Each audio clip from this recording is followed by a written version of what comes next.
भी हमारे बीच आदरणीय दीदी जी हैं। आप बहुत वर्षों से चंडीगढ़ में सेवा कर रहे हैं लगातार। यहाँ तो चलो ये सेंटर चलता है, इन 5-7 सेक्टरों में तो बहुत लोग सुनते ही रहते हैं। और स्थानों पर भी शहर में आप जगह जगह बहुत सेवा करते आए हैं। मतलब ऐसा कोई सेक्टर, कोई स्थान नहीं होगा, शायद बहुत सारी गलियाँ भी ऐसी होंगी जहाँ आपने खुद जा करके पैदल भी बहुत सेवा की है। नॉर्थ सेक्टर्स हों, साउथ सेक्टर्स हों, या चंडीगढ़ के आसपास मोहाली है, पंचकुला है, जीरकपुर है, बहुत सारे सेंटर्स भी हमारे वहाँ बन गए हैं जहाँ आप जाते रहते हैं। इसके अलावा पंजाब में, हिमाचल में, हरियाणा में, उत्तराखंड में, यहाँ बहुत रेगुलरली आप जा करके 2 दिन 3 दिन वहाँ रह करके भी आते हैं। और इसके अलावा माउंट आबू हेडक्वार्टर है ब्रह्मा कुमारी का, वहाँ भी बहुत अभी 20 दिन में रुक के आए। तो बहुत स्थानों पर जा करके आप लोगों से पर्सनली मिल के, ऐसे नहीं सन्यासियों की तरफ भाषण किया, उसमें काम चल गया नहीं, रहते हैं लोगों के बीच में। उनके चेहरे से लोगों को मालूम पड़ता है कि भाई ऐसा होना चाहिए व्यक्ति को। तो बहुत कुछ सीखने को मिलता है। आदरणीय दीदी इस तरह से सिखाते रहते हैं। इवन बल्कि भाई हमारा एक कैंपेन आया कि ब्लड डोनेशन कैंप लगाना चाहिए। ब्रह्मा कुमारी जो है ब्लड डोनेशन कैंप, हम खून वैसे दे देते हैं, कोई कहता है, कोई किसी का फ़ोन आ जाता है भी यहाँ ज़रूरत है, तो कोई भाई चला जाता है। और इस बार ब्लड डोनेशन कैंप भी लगा रहे हैं 24 अगस्त को, आपको ही बता देते हैं। यहीं बाहर ही पीजीआई की बस आ जाएगी और चंडीगढ़ के सभी सेवा केंद्रों पर 22, 23, 24, 25 अगस्त इन 3-4 दिनों के बीच ये टारगेट रखा गया है कि वे सभी कैंप ऑर्गेनाइज करेंगे। ना सिर्फ चंडीगढ़, ना सिर्फ पंजाब, पूरे भारत में जो है 4 दिनों में ब्लड डोनेशन कैंप लगाए जाएंगे। ना सिर्फ भारत, नेपाल में भी, और शायद हो सकता है बाहर भी कई विदेशों में ऐसा कर रहे हैं। तो ये 4-5 दिन ब्लड डोनेशन कैंप के लिए रखे गए हैं। कुछ डॉक्टर्स ने रिक्वेस्ट किया होगा कि भाई काफ़ी खून की ज़रूरत रहती है, तो ब्रह्मा कुमारी में बहुत प्योर खून अवेलेबल है।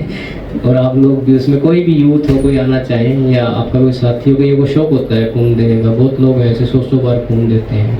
स्कूल कॉलेज में हमने देखा, हम लोग भी पढ़ते थे, हमारा एक साथी होता था, वो 2 बार खून देता था एक दिन में। हम उसको हंसते थे, मैं डॉक्टर मना नहीं करते, कहता पता ही नहीं चलने देता, अब इसके पास जाता हूँ, उसके पास चला जाता हूँ।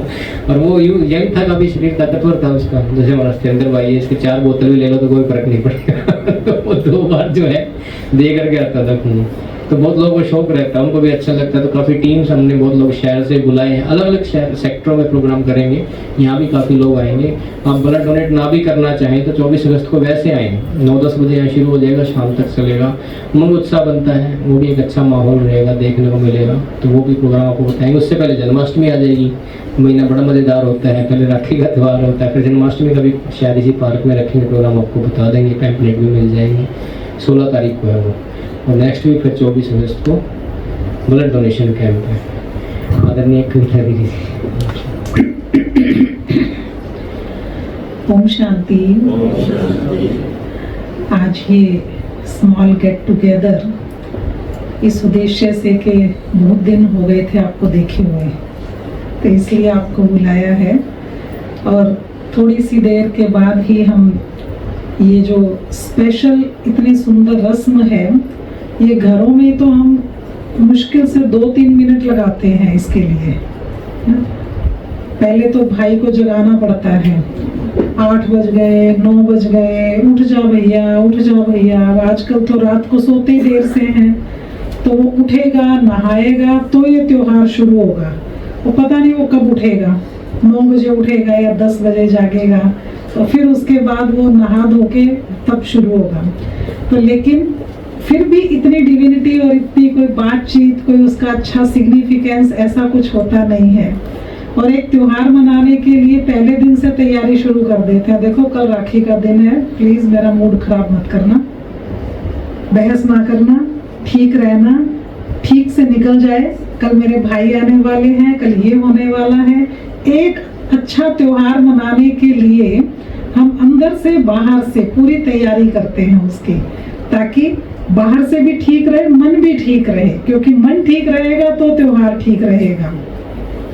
अगर बहस हो गया, झगड़ा हो गया, लड़ाई हो गई, कुछ ऐसा हो गया तो मुश्किल हो जाएगा। तो अभी हम पहले 2 मिनट मेडिटेशन करेंगे, फिर उसके बाद थोड़ी सी कुछ ज़रूरी प्रैक्टिकल बातें, और फिर ऐसा इसकी शुरुआत करेंगे। तो 2 मिनट एकदम शांत होकर हम बैठेंगे, दोनों पाँव ज़मीन पर लगा लें।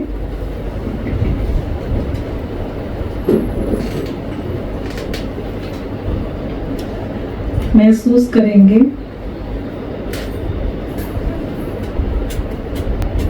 कि आपके चारों तरफ एक सुंदर लाइट का घेरा बना हुआ है।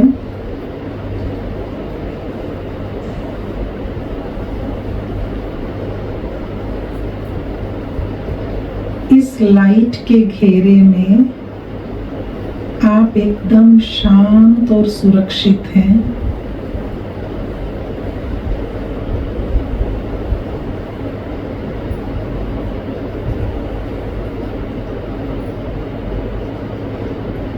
स्वयं की रक्षा करने के लिए ही प्यारे पिता ने हमको प्रेरित किया है।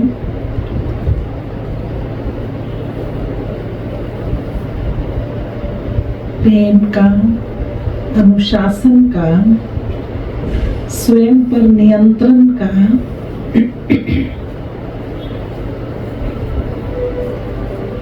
एक सुंदर चमकीला धागा स्वयं भगवान ने हमें दिया है कि बच्चे स्वयं ही अपने आप को मर्यादाओं के बंधन में, लव एंड लॉ के बैलेंस में बांध लीजिए।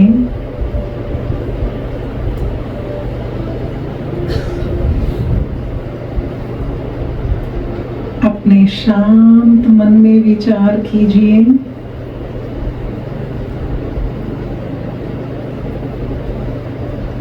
कि अशांति, दुविधा, झूठ, कपट, बातों को बदलना, मन में कुछ और बाहर कुछ प्रत्यक्ष करना, इन सब बंधनों से मुझे पार हो जाना है। कितनी तरह की अटैचमेंट्स लोगों से, चीजों से, इन सब से पार मैं खुशनुमा आत्मा हूँ, हर्षित हूँ, संतुष्ट हूँ।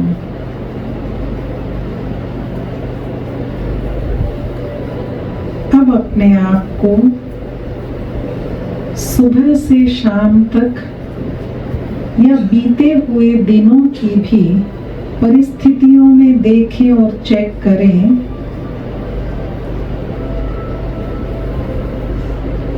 कि उन परिस्थितियों में भी आप शांत और सुरक्षित और खुश रह सकते हैं।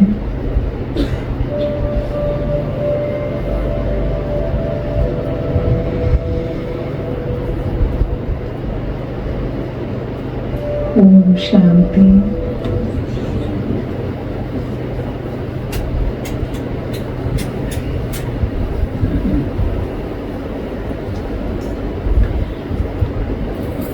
लगभग 2010 की एक दिन की बात है कि एक बहन, बहुत अच्छी ऑफिसर, तो वो अपना एक एक्सपीरियंस सुना रही थी कि हम कितनी छोटी छोटी चीज़ों से दुखी या परेशान हो जाते हैं। तो उसने बताया कि हमारे घर में पिछले 15 साल से भी ज़्यादा, 17-18 साल से, ये बात को भी 15 साल हो गए हैं। तो कहते घर में बढ़िया ड्राइंग रूम में एक सोफ़ा रखा रहता था जो हमने खुद कजेड़ी की मार्केट से 10,000 रुपए में खरीदा था और बहुत सुंदर था उस वक्त। यानी इस बात को आज 30 साल से ज़्यादा हो गए होंगे।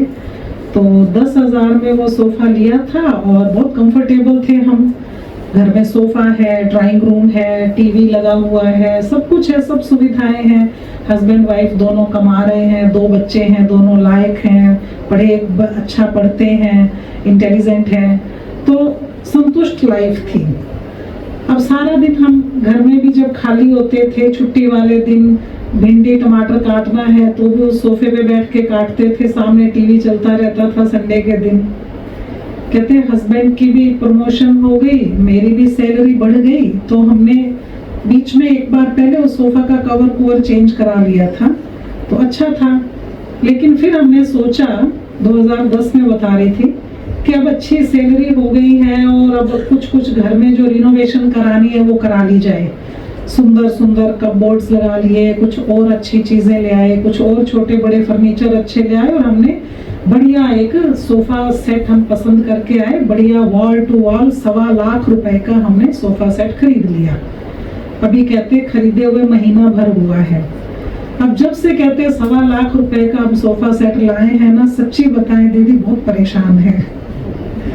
अब ना तो खुद उस पर बैठकर भिंडी काट सकते हैं और ना ही किसी दूसरे को देख सकते हैं कि वो उस पर जरा कंफर्टेबल बैठ जाए। कोई बुजुर्ग आए बेचारे चौंकड़ी लगा के बैठ गए सोफे पे, टांगे लटकाए हुए, ठीक नहीं लग रहा था, तो मेरी तो कहते मति भ्रम हो गई, चाय बनाना भी भूल गई, मैं कुछ भी पूछना भूल गई उनको। पहला ध्यान ये बड़े चौकड़ा मार के बह गए। इतना शाइनिंग सा लाइट कलर का वाइट सा, बीच में नग लगे हुए, डोरियां लगी हुई, ऐसे बड़ा अच्छा सा सोफा बनाया है और देखो कैसे बैठे हैं। किसी के नेल्स बड़े हुए हैं, कोई ऐसे ऐसे कर रहा है तो मेरा ध्यान जा रहा है कि ये खराब ही ना कर दे सोफे को। ऐसे कितनी बार दिन में हो चुका, इतना मेरा मन खराब होता है कि कितना कंफर्टेबल थे जब 10,000 रुपए का सोफा था, कितना कंफर्टेबल थे हम उसमें। तो 1.25 लाख रुपए का सोफा लिया किस लिए था? खुशी बढ़ेगी और कंफर्ट बढ़ेंगे, कंफर्टेबल होने के लिए लिया था ना। लेकिन हुआ क्या, उससे विपरीत हो गया। खुशी गायब हो गई, परेशानी हो गई। क्या सोफा दुख दे रहा है? दुख कौन दे रहा है? सोफा, अपनी सोच। सोफा सेट दुख नहीं दे रहा है, उसके प्रति अटैचमेंट दुख दे रही है। नया खरीदा है, बढ़िया है, कितनी जगह से पसंद करके लाए हैं, महंगा है। अब आज से 15-16 साल पहले तो वो महंगा ही लगता था ना, तो सब कुछ वैसा देख रहे हैं और कभी खरीदा नहीं, 10,000 से एकदम 10 गुना ज्यादा पैसे का है। तो इसलिए सोफा दुख नहीं दे रहा है, हमें चीजें दुख नहीं देती, हमें संबंध दुख नहीं देते हैं। इस सारे के पीछे अपनी सोच दुख देती है और सोच ही सुख देती है। तो ये जो स्थिति है कि हम इस बात को समझ जाएं कि हमारे अंदर भी जो जो सारा दिन उतार चढ़ाव होता रहता है वो अधिकतर अटैचमेंट के कारण होता है। सोफे के प्रति अटैचमेंट, सोफे जितना आराम भी नहीं दे रही है। अपना बच्चा है, सड़क नहीं पार करनी, काम वाली का बच्चा उसके साथ आ गया, बेटा जाओ दौड़ के वहां से दूध ले आ, वहां से वो ले आ, उसको सड़क पार करके भेज रहे हैं बार बार, क्योंकि वो कौन है? उसका बच्चा है। अपना बच्चा है तो नहीं बेटा, यहाँ से गाड़ियां जाती है, यहाँ से ट्रैफिक जाता है, यहाँ से ऐसे होता है, तो होगा कुछ नहीं ना उसको ना अपने बच्चे को। लेकिन परेशानी ये चीज की है। अब सोच के एक बात, एक ब्रिगेडियर के घर में उन्होंने गेट टुगेदर रखा, तो बहुत देर उनसे अच्छी अच्छी बातें होती रही, बहुत पॉजिटिव बातें होती रही। 46 सेक्टर में रहते थे। तो जब मैं आने लगी तो उसकी वाइफ ने कहा कि दीदी को गाड़ी में वहां तक छोड़कर आओ। तो उसने कहा ठीक है, बेटी को कह दिया। आना तो किसी और ने था लेकिन वो आए नहीं होंगे, तो उन्होंने अपनी बेटी को बोला। एक बेटी 27 साल की, एक बेटी 20 साल की। तो जब वो आने लगी तो उसकी माँ ने कहा कि छोटी को भी साथ लेकर जा। तो उसने कहा क्यों, किस लिए? तो है ना मेरे पास, गाड़ी में तो जाना है मुझे। कहते नहीं बेटा, गाड़ी ठीक है पर गाड़ी भी मशीन ही है ना, कभी आते हुए खराब हो जाए, कुछ हो जाए। तो कहते ये क्या कर लेगी फिर, ये कोई मैकेनिक है? बड़ी ने तर्कपूर्ण उत्तर दिया। कहते नहीं फिर भी ठीक है, अगर कुछ हो जाए तो बहन तो साथ में है ना, तुम्हारे पास मोबाइल है ना, मैं बुला लूंगी किसी को भी, कोई मैकेनिक को बुला लूंगी, जिसकी जरूरत पड़ी उस वक्त मैं बुला लूंगी, तो मुझे जरूरत नहीं है इसको ले जाने की। तो मैंने उसे कहा कि आपकी मम्मी जो कह रही है ठीक कह रही है, वापिस आओगे, शाम के 8 बजे हुए हैं, अंधेरा तो है ही है, तो बहन को साथ ले लो। गाड़ी खराब हो सकती है, मोबाइल आउट ऑफ रेंज हो सकता है, मोबाइल खराब हो सकता है, ये बहन खराब नहीं हो सकती, ये आपके साथ खड़ी रहेगी। कुछ भी प्रॉब्लम आएगी, गाड़ी रुक जाएगी, मोबाइल रुक जाएगा, ये आपके साथ पूरा साथ निभाएगी, वहाँ खड़ी रहेगी, वहाँ आपके साथ जाएगी, कुछ भी होगा तो पैदल आपके साथ आएगी। तो इसीलिए मशीनों पर भरोसा करने की बजाय संबंधों पर भरोसा करके देखें तो संबंध सुख देने लग जाएंगे। मशीन पर भरोसा भी तो किस लिए कर रहे हैं कि मशीन सुख दे रही है ना, ऐसा सोच रहे हैं, लेकिन मशीन तो कभी भी धोखा दे सकती है। व्यक्ति पर विश्वास किया हुआ है तो वो धोखा नहीं देगा, वही काम आते हैं। इसीलिए हमारे संबंधों को पक्का करने के लिए हम इन चीजों का, हम त्योहारों का, उत्सव का सहारा लेते हैं। पति के लिए करवा चौथ, बच्चों के लिए होलिका जी, होलिका व्रत हो गया, किसी के लिए कोई व्रत हो गया। ये इसलिए उस घर में माताओं की ड्यूटी होती थी कि वो शुभ भावनाएं देती रहे। ज्यादातर व्रत करती कौन है? माताएं बहनें करती है ना, क्योंकि वो सारा दिन घर में है, परिवार में है, उनको सब कुछ दिखता है, उनमें शुभ भावना देने की ताकत ज्यादा है। भाई घर से निकलते हैं, नौकरी, बिजनेस, कमाना, इसमें वो थोड़ा सा डिप्लीट हो जाता है। तो इसलिए उनको ये ड्यूटी दे रखी थी। अब माताएं भी सारा दिन घर से बाहर होती हैं तो मुश्किल तो है ही है ना। तो फिर भी तब ये समझा जाता था कि उनके अंदर जो घर में है, जो परिवार के बीच में है, वो परिवार की धुरी है। तो इसीलिए वो बहन ही राखी बांधेगी, एक बहन ही, एक लेडी ही करवा चौथ का व्रत करेगी, एक बहन ही होली का व्रत करेगी बच्चों के लिए। तो ये सब कुछ इसलिए किया जा रहा है, आगे आ जाइए, इधर है जगह। तो इसलिए किया जा रहा है कि हम सभी अपने आप को कुछ चीजें विशेष याद करा दें। वो चीजें ये है कि हमारे अंदर की मजबूती, अंदर की स्थिति इसे ज्यादा अच्छी तरह से देखती है। अब अंदर की स्थिति को ठीक रखने के लिए अपने आप को आज हम कुछ छोटे छोटे काम देंगे। वो छोटे छोटे काम है कि बहुत सी बातें किसी के साथ भी हो जाती है, थोड़ा सा क्षमा करना, माफ करना और फिर मुस्कुराना भी सीख जाए। माफ करके भारी ना हुए रहें कि इसने किया तो मेरे साथ बहुत गलत है, एक बार तो माफ कर दिया मैंने, लेकिन कितना हा करके, कितना विद साई माफ किया है, कितना परेशान होकर, या किसी को बताते रहेंगे देख 10 बार तो माफ कर दिया मैंने, 11वीं बार अगर तुमने गलती की ना तो फॉरगिव एंड फॉरगेट। भगवान यही करता है हमारे साथ। अगर वो हमारी सारी गलतियों की लिस्ट बना के याद रखने लग जाए ना, उसको तो हम बड़े प्यार से कहते हैं मेरे अवगुण चित्त ना धरो, मैं चाहे सबके अवगुण चित्त में भरूं, तुम मेरे अवगुण चित्त ना धरो। क्योंकि मेरा अवगुण चित्त में भर दिया तो कोई बात नहीं, मैं क्या कर लूंगा, लेकिन आपने अगर मेरे अवगुण चित्त में धर लिए तो वो तो भाई सर्वशक्तिवान है, नुकसान कर सकता है। उसको रिक्वेस्ट ये करते रहेंगे कि तुम मेरे अवगुण चित्त में ना धरो। हम भी वैसा ही करें, उसी के बच्चे हैं, किसी के भी अवगुण चित्त में ना धरें। ये आज राखी के दिन प्लेज ले लें, क्योंकि हमारे साथ इसी तरह का सिस्टम बना हुआ है। ये कूड़ा रखने की जगह नहीं है।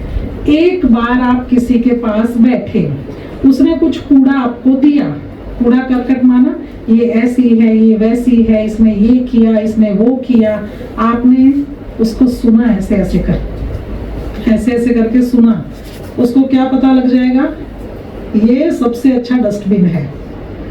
हर बार इसी को दिया जाएगा, क्योंकि आपने यूं करके सुन ली ना उसकी बातें। आप मोबाइल में नहीं देखते आजकल कितने होशियार हैं ये ऐप्स बनाने वाले, नोटिफिकेशंस आती हैं, आप खोलते हैं, देखते हैं, बस उनको पता लग जाता है ये इसको पसंद है, इसने खोल के देख लिया ना, अब उससे रिलेटेड ही बार बार वो नोटिफिकेशंस आएंगे। जरूरी काम भूल जाते हैं, इतना वो माइंड को कैप्चर कर लेते हैं। कहा ये था जग्गा जी को कि मेरा फोन नंबर उनको दे देना, मोबाइल खोला, ऑन किया, उसमें पता नहीं क्या क्या दिखाई दिया, भूल गए मेरा मोबाइल नंबर देना। ये पहले उनको देखने लग जाते हैं, ये प्रॉब्लम है। उनको पता है कि इसको कैसे कैप्चर किया जाए। ऐसे ही भगवान भी बार बार कोशिश करता है कि इसको कैसे टच किया जाए। इनको शांति में यहाँ बिठाएं, यहाँ बिठाकर बताएं, कुछ प्रतिज्ञा कराएं, कुछ देर तक तो असर रहेगा ना, वो भी ये सोचता है। तो इसीलिए वो भी बार बार हर उम्र में हर गलती होने पर नोटिफिकेशन भेजता है कि बेटा अब भी शांत हो जाओ, बेटा अब भी सीख जाओ, खुश रहना, संतुष्ट रहना, माफ कर देना, भूल जाना। वो बार बार हमें नोटिफिकेशन भेजता है, लेकिन पता नहीं कैसे उसको इग्नोर कर देते हैं। कभी बात अच्छी लगी, कभी साइड कर दी। तो इसलिए वो बातें अपने साथ सहेज कर आज हम पक्का कर ले, ये धागा बांधना मतलब खुद से खुद ही 4 प्रतिज्ञाएं करके उठेंगे, मन ही मन। ये आज से प्रतिदिन करना है, नहीं करने वाले नहीं करेंगे। पहले ऐसा किया करते थे, मैंने आज से बिल्कुल गुस्सा नहीं करना, बिल्कुल नहीं करना, क्योंकि देख चुके गुस्से का प्रभाव। ये भी गुस्से में ही सोच रहे होते हैं, मुंह बिगाड़ के, शक्ल बिगाड़ के सोच रहे होते हैं, बिल्कुल नहीं गुस्सा करना। अब आप सोचिए, इसकी बजाय अपने आप को हम याद कराएं, ऑटो सजेशंस दें कि मुझे शांत रहना है, इस परिस्थिति में, उस परिस्थिति में, इस व्यक्ति के आगे, उस व्यक्ति के आगे, कोई कैसा भी है, खुद को क्या मैसेज दे, मुझे शांत रहना है। और कोई भी मैसेज क्या असर डालता है, ये आप दिन में कई बार देखते हैं। आराम से हम यहाँ बैठे हैं, पता नहीं किस कुर्सी से, किस सोफे के नीचे से बड़ा सा 6-7 फुट का काले रंग का कोबरा सांप निकला और वो यहाँ से आराम से जा रहा है रेंगता हुआ, कुछ कह नहीं रहा किसी को। जो अचानक हुआ उसको देखते ही ये जो डर वाली फीलिंग है, ये आते ही जस्ट एक मैसेज है जो देखने से, आंखों से मिला, और उसे देखते ही जो अंदर आपके पॉइजनस हार्मोन्स बनने शुरू हो गए, अंदर जहर घुलना शुरू हो जाता है, तो कितना नुकसान करता है। जस्ट एक मैसेज कुछ सेकंड्स में ही तो मिला है ना, और हम कितना आराम से, प्यार से बैठ के सुन रहे हैं। और ऐसे में कोई प्यारा सा, सुंदर सा बच्चा आपके पास भी आ जाए, आपको हिलाए, मुस्कुराए, देखे, मुस्कुराए, और भी अच्छा लगने लग जाएगा, अंदर रस घुलना शुरू हो जाता है। वो भी कुछ कहना नहीं चाह रहा, कहता नहीं आपको, कुछ दे नहीं रहा, ना वो सांप कुछ कह रहा था, ना बच्चा कुछ कह रहा है, उसे कुछ कहना आता ही नहीं, बोलना भी नहीं आता, लेकिन वो मैसेज अंदर खुशी दे रहा है, शांति और सुकून दे रहा है, प्रेम की फीलिंग दे रहा है। तो इस तरह से हमें दुनिया में कुछ भी मिले, हम अपना फिल्टर लगा के रखें कि हम उसमें से अच्छे अच्छा मैसेज कैसे ले सके अपने लिए। तो ये आदत डालें, इसकी प्रैक्टिस करनी है, क्योंकि अब तक हमने बहुत प्रैक्टिस की, नुक्स निकालने की, दुखी रहने की, चिंतित होने की। पैदा हुए थे, हमें चिंता करनी आती थी क्या? आई थिंक 6ठी-7वीं क्लास तक तो नहीं आती थी। उसके बाद मम्मी पापा ने डांट के हमें चिंता करना सिखाया।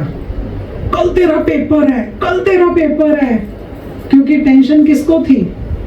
मम्मी को। तो उसने ट्रांसफर कर दी कि थोड़ी सी तुझे भी तो होनी चाहिए। फिर बच्चा उस पर तरस खाता है, हाँ बेचारी अकेली टेंशन में है, वो भी किताब खोल के बैठ जाता है ये दिखाने के लिए कि मैं भी टेंशन में हूँ। तब तक भी नहीं होता, फिर उसकी बढ़ाते जाते हैं, रोज थोड़ी थोड़ी डोज देते जाते हैं उसे टेंशन की।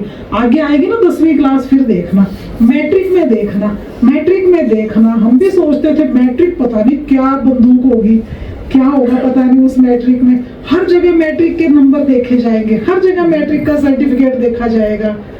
तो ये फिर मुझे तब समझ आया जब पासपोर्ट बनवाने गए एक बार, सच्ची वो मैट्रिक का सर्टिफिकेट ही मांग रहे थे चाहे वो डेट ऑफ बर्थ के लिए मांग रहे थे। उस वक्त आधार कार्ड नहीं थे। तब समझ में आया कि बेचारे वो ठीक कर रहे होते हैं टेंशन देने की प्रैक्टिस, और हम ले रहे होते हैं, और सबको हो जाती है धीरे धीरे।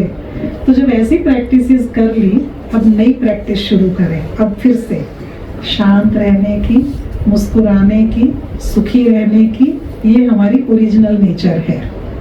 रो नहीं सकते आप 20-22 घंटे, मुस्कुरा सकते हैं। गुस्सा नहीं कर सकते, चिल्ला नहीं सकते आप 20-22 घंटे, चुप रह सकते हैं, शांत रह सकते हैं। ये नेचुरल सिस्टम है। बड़ी यात्रा पर जा रहे हैं, 16-17 घंटे प्लेन में बैठे हैं, पता नहीं अमेरिका जाना है, यूके जाना है, कहाँ से होकर जाना है, कहाँ रुका रहेगा आपका एयरक्राफ्ट, और फिर 16-17 घंटे पड़ोसी की वो समझ नहीं आती लैंग्वेज, बोलेंगे किसके साथ, एरोप्लेन में मोबाइल भी काम नहीं करता, आप सो भी जाएंगे, चुप भी रहेंगे, कुछ बिगड़ थोड़ी जाएगा। चुप रह सकते हैं 16-18 घंटे, चिल्ला नहीं सकते, बोल नहीं सकते। तो इसका मतलब शांत रहना, मुस्कुराना, अपने आप को ठीक ढंग से पॉजिटिव तरीके से पेश करना, अपना इनर रिफ्लेक्शन करना, ये नेचुरल चीजें हैं, नेचुरल स्टेट ऑफ माइंड। गुस्सा करना, चिल्लाना, दूसरे का देखते रहना, अवगुण उसी की बातें करते रहना, इसमें अपसेट हो जाएंगे, जल्दी खराब हो जाएंगे, बीमारियां लग जाएंगी। तो इसीलिए अपनी जीवन यात्रा में अपनी गाड़ी को बहुत तरह के डेंट से बचाते चले, टकराने से, दुखी होने से, परेशान होने से बचाना जरूरी है। क्योंकि देखिए उस गाड़ी में डेंट पड़ता है ना, महंगी गाड़ी है तो थोड़ा महंगे पैसे लग जाते हैं, 20-25 हज़ार, 50 हज़ार, 1 लाख, 2 लाख ऐसे लग जाएंगे उसको ठीक कराने में। थोड़ी सस्ती गाड़ी है तो 5-10 हज़ार पे डेंटिंग पेंटिंग हो जाएगी। लेकिन इस गाड़ी में जो डेंट पड़ते हैं ना, टकराने से, परेशान होने से हो जाते हैं ठीक 10-20 हज़ार में।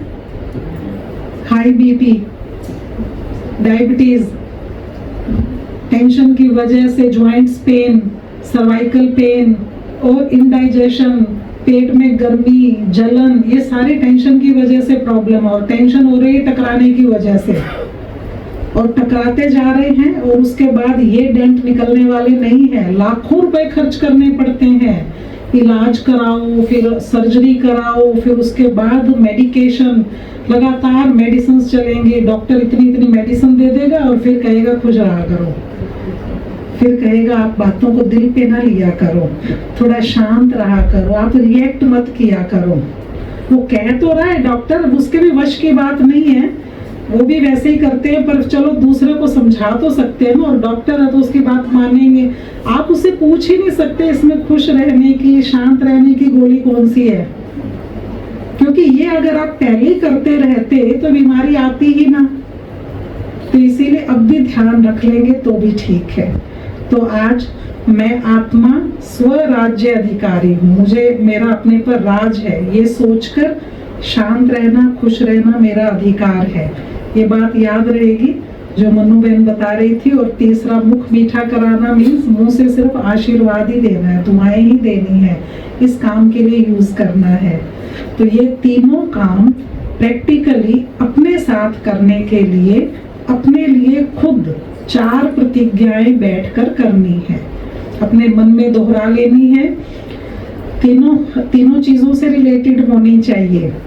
अपने आप को अनुशासन में बांधने के लिए 2 प्रतिज्ञाएं, अपने आप को स्वराज्य अधिकारी आत्मा समझकर कुछ कर दिखाना है, उसके लिए 1 प्रॉमिस अपने साथ, 1 प्रतिज्ञा, और मुंह से मीठा, शांत, अच्छा बोलने के लिए 1 प्रतिज्ञा। पता तो है ही, कभी कभी बोलते हैं, थोड़ा बोलते हैं, पर ऐसा बोलते हैं तोप के गोले जैसा, अगले को ऐसा चुभे, ऐसा लगे बेचारे की नींद उड़ जाए। वो वैसा ही होता है जैसे 100 सुनार की 1 लुहार की। तो वो वाली बात नहीं करनी है। बोलते तो नहीं है, पर जब बोला जहर उगल दिया तो क्या फायदा। तो इसलिए जब भी बोले मीठे कैप्सूल जैसा, मीठी सैक्रीन जैसा, जो दोबारा वो सुनने की उम्मीद रखे आपसे। तो इस तरह के महावाक्य ही उच्चारण करें आप, मजाक करें, प्रेम से रहें, हल्का रहें, लाइट बातें करें, तो भी सुकून देने वाली। तो ये 4 प्रतिज्ञाएं अपने साथ आज करनी है। और अभी 1 मिनट इस बात के लिए है कि साइलेंस में अपने आप को याद करा दें कि क्या सोचेंगे हम अपने लिए। बताने की जरूरत नहीं है, अपनी वाइफ को तो बिल्कुल नहीं बताना, और वाइफ अपने हस्बैंड को नहीं बता देना चाहिए। बता देंगे तो वो मदद करेंगे। मदद कैसे करेंगे? उत्थे तक बड़े तुसी चंगी गल्लां सोच रहे सी, ऐसे बता देने से हैबिट जल्दी आ जाती है, ठीक हो जाती है। जो हम चेंज करना चाहें जल्दी हो जाता है। अगर ना बताएं और खुद में करने की ताकत है तो भी अच्छी बात है ना। तो इसीलिए दोनों चीजों में ही फायदा है। तो अपने आप को 1 मिनट के लिए फिर से शांत होकर याद करा दें कि भगवान मुझसे क्या चाहता है। पूछिए अपने आप से, क्या मुझे वो ऐसा ही देखना चाहता है जैसा मैं हूं? कभी बातों में डिस्टर्ब हो जाते हैं, कभी मोह से पीड़ित हो जाते हैं, कभी किसी ने फोन का रिप्लाई नहीं किया, इससे भी डिस्टर्ब हो जाते हैं।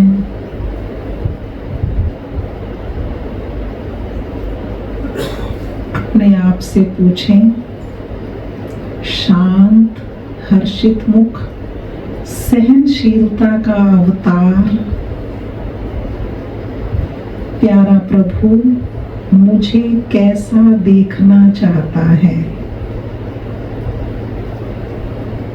मस्तक में चमकती हुई आत्मा,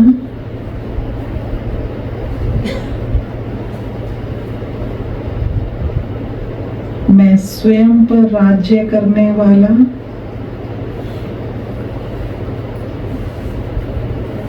प्रतिदिन अमृत वेले ब्रह्म मुहूर्त में उठकर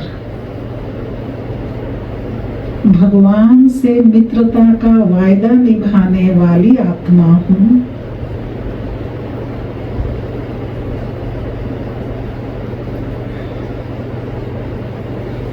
आज मन ही मन सोच ले, जैसा कर्म मैं करूंगी मुझे देख सब करेंगे।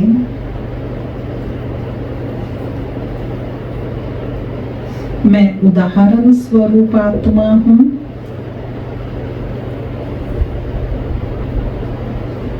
आपके ऊपर हजारों की नजरें कैमरे की तरह हैं। आपके हर एक्शन और हर थॉट का वीडियो बन रहा है।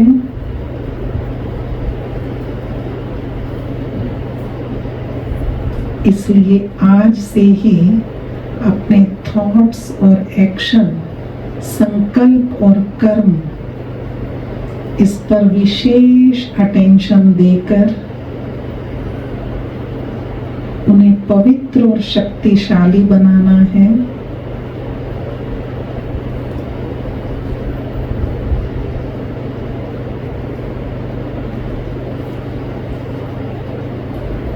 आप प्रकाश के घेरे में बैठे हैं। जो आप सोच रहे हैं वही आपके सबसे नजदीक है।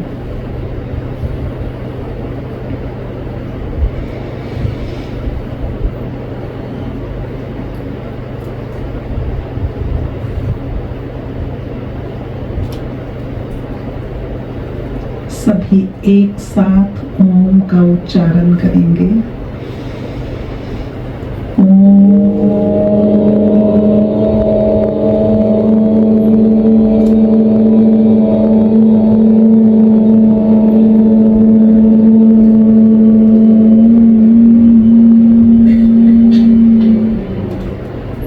शांति शांति शांति।